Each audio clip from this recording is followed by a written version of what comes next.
අද අපිට අත්දේශයෙන් කියන්න බැරි වෙන තව බෙහෙතක් තියෙනවා. අපේ මේ බෙහෙත කරලා සුවපත් වුණු රෝගී කීමාව මුණ ගැහිලා කිව්වා අවුරුදු 11ක් දියවැඩියාවේ දුක් විඳිනවා. බෙහෙත් දීලා අවුරුදු 11ක්.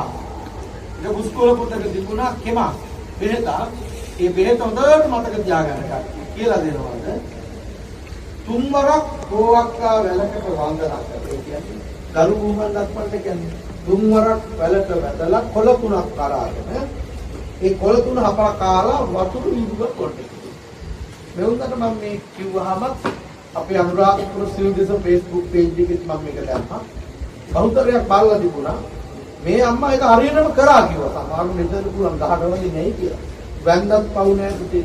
අපිට මේ දෙන ඔක්සිජන් ටිකට කාබන් අරගෙන මගේ බෙහෙත් ඔක්කොම හදලා තියෙන්නේ කොළපොතු මුල් වර්ගවල. දිව්‍ය ගණයේ අග්‍රගණයේ ප්‍රධාන ඖෂධය සුදුලු.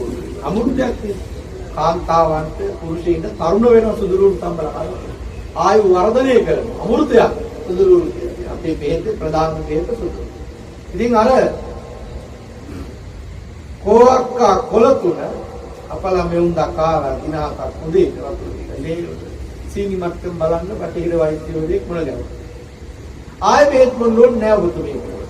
දැන් යම්ම සීනි වල බෙහෙත් බොන්නේ.